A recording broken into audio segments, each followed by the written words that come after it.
ಕುಮಾರಸ್ವಾಮಿ ಕೇತಗಾನಹಳ್ಳಿ ಜಮೀನು ಒತ್ತುವರಿ ಪ್ರಕರಣಕ್ಕೆ ಸಂಬಂಧಿಸಿದಂತೆ ಮೈಸೂರಿನಲ್ಲಿ ಕೆಪಿಸಿಸಿ ವಕ್ತಾರ ಎಂ ಲಕ್ಷ್ಮಣ್ ಪ್ರತಿಕ್ರಿಯಿಸಿದ್ದಾರೆ. ಈ ಪ್ರಕರಣಕ್ಕೂ ಸಿಎಂ ಸಿದ್ದರಾಮಯ್ಯ, ಡಿಕೆ ಶಿವಕುಮಾರ್ಗೂ ಸಂಬಂಧವಿಲ್ಲ ಅಂತ ಲಕ್ಷ್ಮಣ್ ಹೈಕೋರ್ಟ್ ನ್ಯಾಯಾಧೀಶರ ಆದೇಶದಂತೆ ಅಧಿಕಾರಿಗಳು ಒತ್ತುವರಿ ತೆರವು ಮಾಡ್ತಾ ಇದ್ದಾರೆ. ಕೇತಗಾನಹಳ್ಳಿಯಲ್ಲಿ 15 ಎಕರೆ 29 ಗುಂಟೆ ಜಮೀನು ಒತ್ತುವರಿಯಾಗಿರುವ ಬಗ್ಗೆ ರಿಪೋರ್ಟ್ ಕೊಟ್ಟಿದ್ದಾರೆ. ಬಿಜೆಪಿ ಜೆಡಿಎಸ್ ನಾಯಕರು ಸಿದ್ದರಾಮಯ್ಯರ 14 ಸೈಟ್ ವಿಚಾರವಾಗಿ ಬೊಬ್ಬೆ ಹೊಡೆದ್ರಿ. ಈಗ ಕೇತಗಾನಹಳ್ಳಿ ಜಮೀನು ಒತ್ತುವರಿ ಬಗ್ಗೆ ಯಾಕೆ ಮಾತಾಡ್ತಾ ಇಲ್ಲ ಅಂತ ಗುಡುಗಿದ್ರು.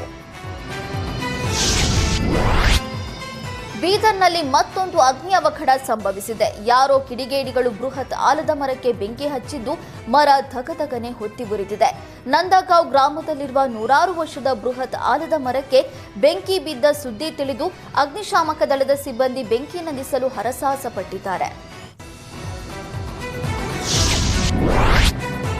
ರಾಜ್ಯದಲ್ಲಿ ಬಿಸಿಲಿನ ಧಗೆ ಹೆಚ್ಚಾಗ್ತಾ ಇದ್ದು ಮನುಷ್ಯರಷ್ಟೇ ಅಲ್ಲ, ಪ್ರಾಣಿ ಪಕ್ಷಿಗಳು ಕೂಡ ಸಮಸ್ಯೆ ಎದುರಿಸ್ತಾ ಇದೆ. ಭೂಮಿಯ ತಾಪ ತಾಳಲಾರದೆ ಹಾವುಗಳು ತಣ್ಣನೆಯ ಜಾಗ ಹುಡುಕೊಂಡು ಬರ್ತಾ ಇವೆ. ಚಿಕ್ಕಮಗಳೂರಿನ ಕಳಸಾ ತಾಲೂಕಿನ ದೇವರಗುಡ್ಡ ಗ್ರಾಮದ ರವಿ ಎಂಬುವರ ಮನೆಯ ದೇವರ ಕೋಣೆಯಲ್ಲಿ ನಿನ್ನೆ ನಾಗರ ಹಾವು ಬಂದು ಸೇರ್ಕೊಂಡಿತ್ತು. ಕತ್ತಲಾಗ್ತಾ ಇದ್ದಂತೆಯೇ ಬುಸುಗುಡುವ ಶಬ್ದ ಕೇಳಿ ಮನೆಯವರು ಆತಂಕಗೊಂಡಿದ್ರು. ಬಳಿಕ ಉರಗ ತಜ್ಞ ರಿಜ್ವಾನ್ಗೆ ಮಾಹಿತಿ ನೀಡಿದ್ದು 6 ಅಡಿ ಉದ್ದದ ನಾಗರ ಹಾವನ್ನ ರಕ್ಷಣೆ ಮಾಡಲಾಗಿದೆ. ಮೈಸೂರಿನಲ್ಲಿ ಹಳೆ ದ್ವೇಷಕ್ಕೆ ಯುವಕನ ಮೇಲೆ ಮಾರಣಾಂತಿಕ ಹಲ್ಲೆ ಮಾಡಲಾಗಿದೆ.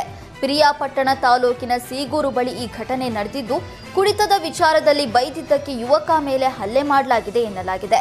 ಸೀಗೂರಿನ ಫ್ಯಾಕ್ಟರಿ ಬಳಿ ಬೈಕ್ ಅಡ್ಡಗಟ್ಟಿದ ಪುಂಡರು ಪ್ರಜ್ವಲ್ ಮೇಲೆ ಮಾರಣಾಂತಿಕ ಹಲ್ಲೆ ಮಾಡಿದ್ದಾರೆ.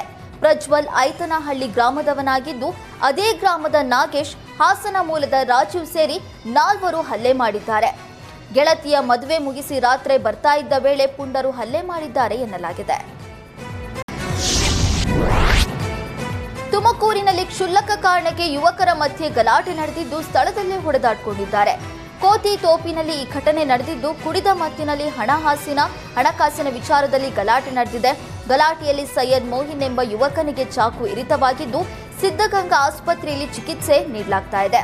ಸದ್ಯ ಆರೋಪಿಗಳಾದ ಅಭಿಲಾಷ್, ಪ್ರಶಾಂತ್, ಶನಿಯನ್ನ ಬಂಧಿಸಲಾಗಿದ್ದು, ಹೊಸ ಬಡಾವಣೆ ಠಾಣೆಯಲ್ಲಿ ಈ ಬಗ್ಗೆ ಪ್ರಕರಣ ದಾಖಲಾಗಿದೆ.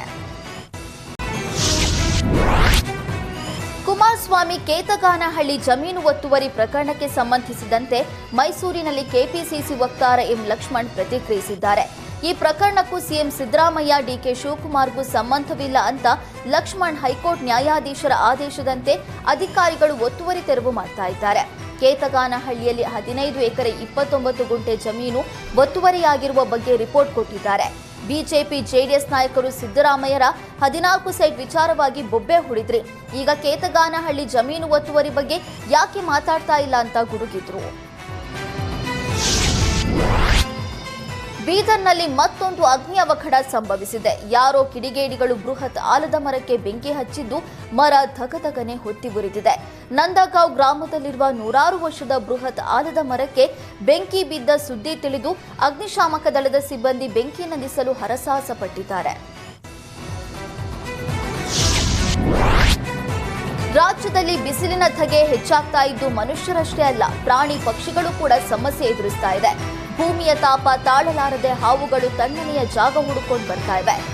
ಚಿಕ್ಕಮಗಳೂರಿನ ಕಳಸಾ ತಾಲೂಕಿನ ದೇವರಗುಡ್ಡ ಗ್ರಾಮದ ರವಿ ಎಂಬುವರ ಮನೆಯ ದೇವರ ಕೋಣೆಯಲ್ಲಿ ನಿನ್ನೆ ನಾಗರ ಹಾವು ಬಂದು ಸೇರ್ಕೊಂಡಿತ್ತು.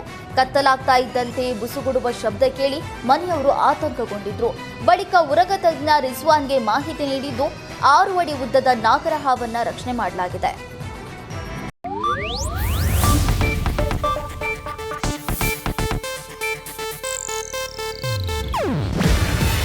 ಇದು ಏಷ್ಯಾನೆಟ್ ನ್ಯೂಸ್ ನೆಟ್ವರ್ಕ್ ಪ್ರಸ್ತುತಿ. ನೀವು ನೋಡ್ತಿದ್ದೀರಾ ಏಷ್ಯಾನೆಟ್ ಸುವರ್ಣ ನ್ಯೂಸ್.